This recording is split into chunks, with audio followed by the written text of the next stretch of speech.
Alrighty folks, here we are in another in our series of training videos to try to help you along in your endeavor to become more proficient in the art of radio broadcasting here at Access Sacramento.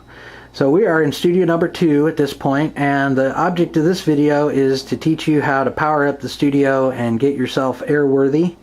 A lot of this kind of stuff you should already know, but if you're a first-time user to the radio studio, then you're going to be all good to go as soon as you watch this video. So here we are. We are in the studio, and when you first come into it, I've given us some more light so that we can see what we're doing. But generally, the studio may be not very well lit, so you'll have to get some extra light. And the way that you do that is you just plug it in right over here, and it's all good. Just plugs right in. You've got extra power if you need it right there behind the talent support workstation. So that's the deal. All right, the next thing is we want to take a look, first of all, making sure that everything is good with the radio station, and it is. If it isn't, then you call somebody and get some help. Alright, at this point I'm going to show you how to power up the board. There's a switch that's directly underneath this position on the board, and we'll go underneath and see if we can't look at it. So we're looking underneath the counter here, and all we're really trying to show you is this section right over here. It's a power strip right underneath the counter, so if you go up to the counter and you feel, you're going to find a rocker switch that's right here. And all you got to do is flick it on, and you'll see that it's going over to the left position. You flick it on, and it takes a little while for things to power up, but then eventually you will see that everything powers up. Yay. Alright, so the speakers are powered up and everything's cool that way, and so we're good. So when you flick that power switch, not the one that's going like this, because that's for other stuff, and that power strip plugs into the one that was going this way. So right underneath the counter, you're going to flick that switch, and it's going to turn on the power to everything, and then you'll be good to go. So alright, so getting back onto the track here, the board's powered up. So let's go take a look at what we need to set here to make sure everything's cool. You should find the board all normaled out, all the volumes down, and everything like that. That should be the condition that the board is in when it's left, and also when the new producer comes in to use it for that day. So the only people that need to power up the studio are the first people of the day and the last people of the day. Everybody else doesn't have to worry about that.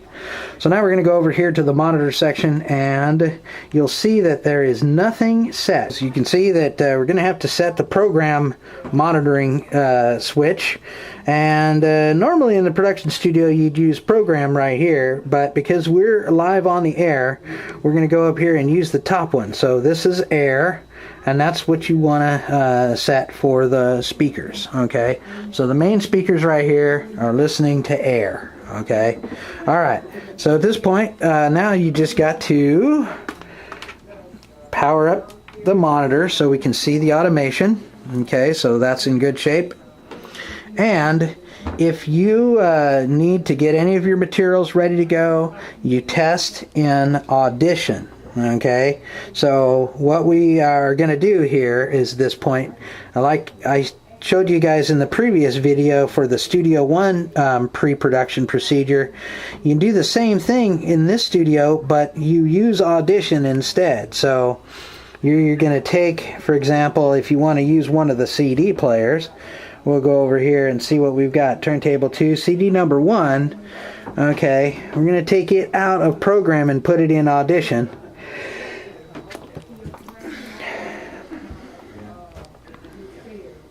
And then we're going to switch the monitor over here to Audition, and then you can do all your other work. You can set your headphones and the Q speaker and all that stuff.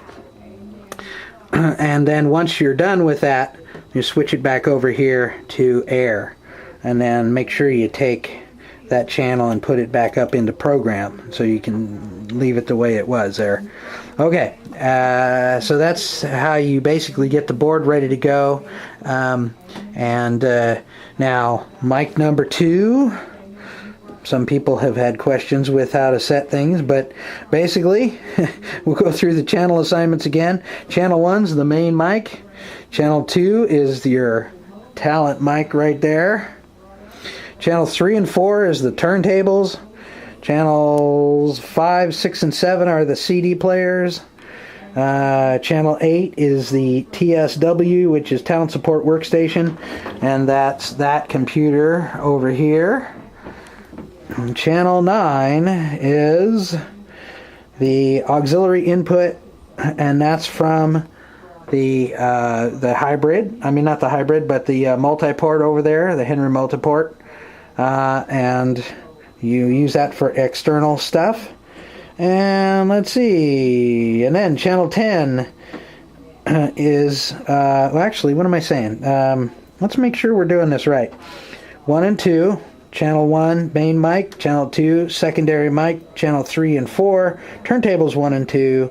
Channel 5, 6, and 7 is the CD players 1, 2, and 3.